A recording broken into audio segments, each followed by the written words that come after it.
Hey there, literary luminaries! Super quick video for you today, mainly because I'm really sore from my photo-taking adventures. I wiped out on a hiking trail. I am not seriously injured, obviously, but I'm scuffed up and sore, and I want to go lie down. But today is Top 5 Wednesday, and the topic today was really interesting since it's a mirror from an earlier one.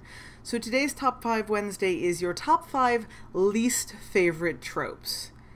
And this actually I had a better time than the ones I do like, so say what you will about that for me. But let's get started.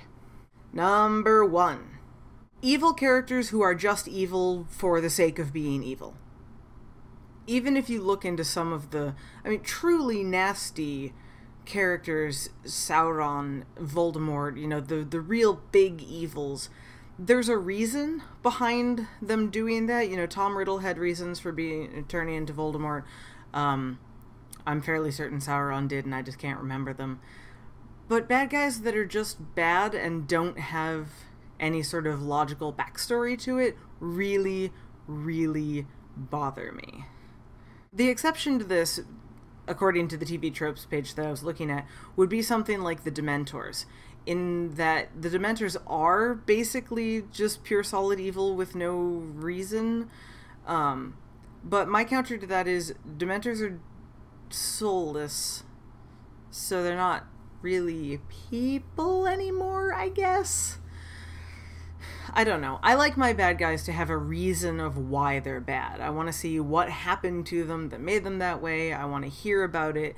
I want there to be some depth to the character. If they're just bad because they want to be bad, that's boring. Number 2. This is almost the exact opposite of the last one I said, in that I really don't like the golden boy trope. And yes, this basically applies to the lead character of Harry Potter. Granted, Harry gets a lot better about this right around book 5, where he hits puberty and hormones start raging and the monster starts talking. I love Harry infinitely more in the later books than I do in the beginning, because it's boring. I am the boy that does everything right, and I have all of these friends, and, woe is me that I have this terrible stuff happening to me, but yay, everything's right now. It's not a perfect analogy, but this is probably why I could never be a Gryffindor. Because if you're all good and shiny and bright, I'm just gonna think you're boring. By the by, I'm totally a Slytherin. Whoops! Number 3. This is a character I've seen a lot in webcomics recently, but the character that is generally younger than the rest of the cast, is constantly around vying for attention, and is generally played for laughs. I cannot stand it.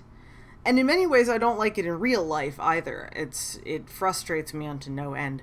But the problem is, inevitably, the characters that I see run into this don't seem to play a major plot point. The one that comes to mind is the character of Missy in the webcomic Mistfile. I don't know why Missy's there other than to irritate Ash. I genuinely don't. It's possible that they wanted someone at the school that doesn't know what happened to Ash to sort of interact as if Ash was actually a girl. But Missy just ends up irritating me, and every time she shows up, I don't want to read the strip, because she's just annoying. Younger siblings have a tendency to play into this as well. However, a lot of times younger siblings end up playing a plot piece, so I'm not sure. But anything like that, just, the Navi of, Zelda fame, a Navi character, no, absolutely not. Get them out of my book. Number 4. I've come across this a lot recently in some of the sort of romance subplots that I've read, in that they will present you with, here is lead female character. There are 2 men.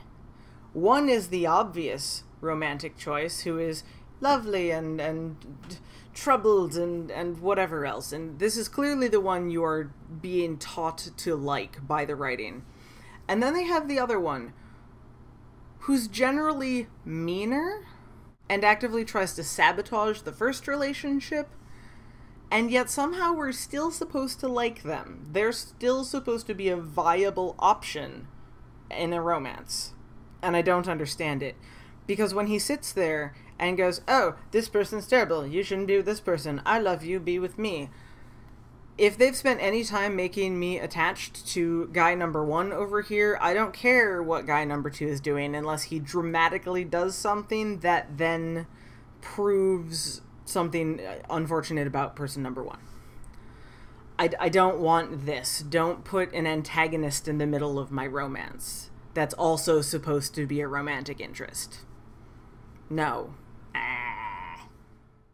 Hey there, quick editing note as I was going back and fixing this. It occurs to me that what I just described could very well be the main romance in Twilight, and that's not really what I'm trying to get at. While I'm not a huge Twilight fan in general, the antagonism between Edward and Jacob serves a larger plot purpose, and are both written immediately at the beginning to be friendly towards Bella. Imagine taking the Twilight romance and making Jacob nasty all the time and still expect Bella to like him. Like, never having been Bella's friend. Just in general, having decided that Bella should love him by sheer will of him saying he loved her. That's the kind of thing that I'm talking about, and that's what really frustrates me. I just wanted to clarify, because the more I talked about it, the more I realized that what I said actually didn't make any sense. So, okay, back to your regularly scheduled programming. And number 5, any character who is genre blind.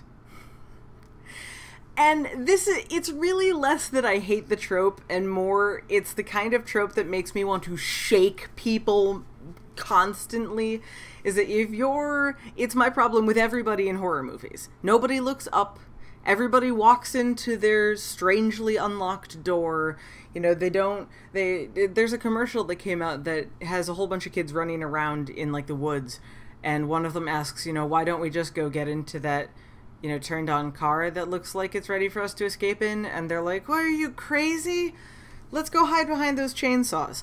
Like, the one genre-savvy character is summarily ignored. Genre blindness.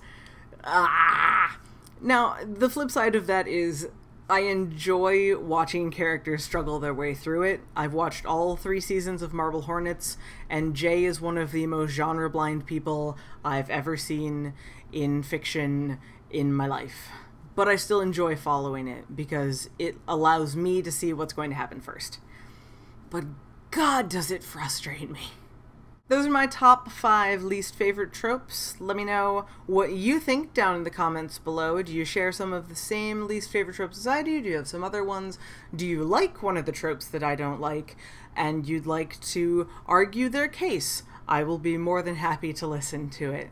Be sure to like and subscribe if you like the video, and you can catch other fun and interesting or something content from me when I'm not in pain and tired.